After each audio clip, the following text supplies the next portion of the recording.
trip was 6 years ago. We had planned a trip to come down here, a mission trip, and it was just gonna be our family. And every single door was closed. So the next year, we're planning this mission trip. Well, we've never led a mission trip, and we've never been to Mexico, and we don't speak Spanish. That's like strike three, you're out. Right? What are you doing leading a trip down into Mexico? What are you thinking? It's only God that could pull that. Including coming here, because we knew people at Carmen Cerdán and we had connections there, but I was just looking online. We thought we'd go build houses in Mexico, which a lot of people do, but we found the Calvary Chapel Bible College website, and I think they were just starting to invite teams to come, and we saw that, and we were at a Calvary Chapel Bible College in Hawaii, and so it just came together so perfectly. Well, the very first year, which was really awesome for us, and that's one of the cool things here, is that we come and we work on a project, but we we just work on some small aspect of it. So when we come back the next year, we actually get to see that project completed. So the first year, the chapel that's there now was half the size. And when our team got there, we removed the exterior wall and framed it all up. So we doubled it in size, right? And the following year we came back, it was totally completed, it was all tiled, and the acoustics in there are great. So when we have our team meetings, that's where we have them. It's just because it's got that special memory. I think the first year we were concerned about a lot of things that turned out not to be big issues, like the language, the culture, I think at that time in Mexico there were a lot of drug wars and stuff that we hear about, and we were bringing a lot of young people under age 18 and crossing the border with them and getting back. All of those things we were Safety. we were worried about, and safety was a big one too. And it turned out that here at the campus and at the other orphanage that we go to is on a campus type place, it's very safe. And we didn't have to worry about any of that, and crossing the border.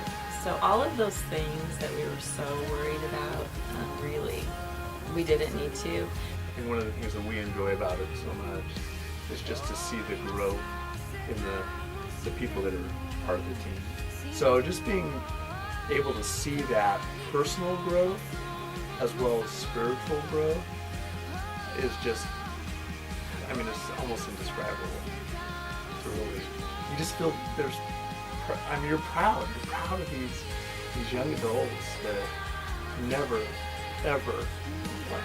It's just one of those things that I wish every Christian would go on a short-term mission trip, because it will change your opinion about your short-term mission trips.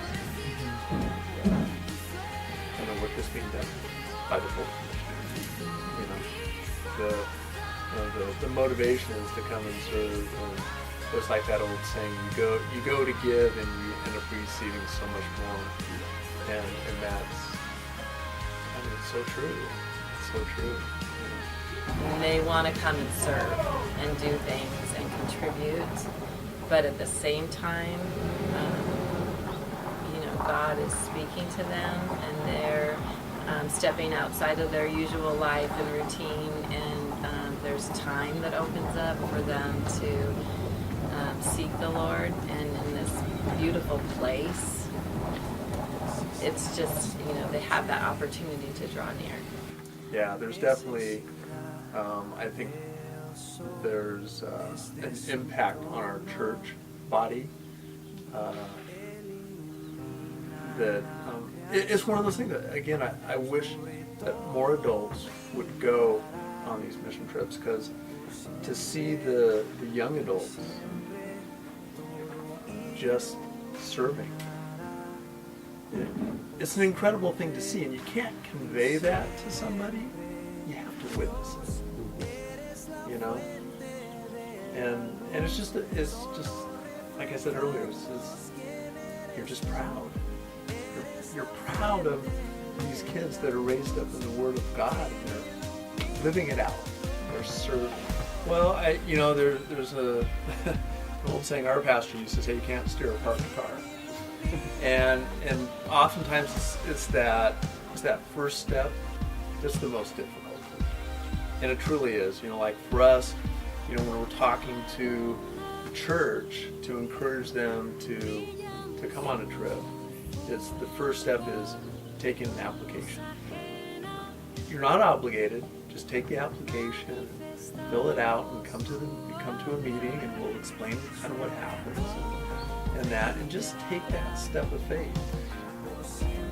If you don't, you have no idea what you're missing.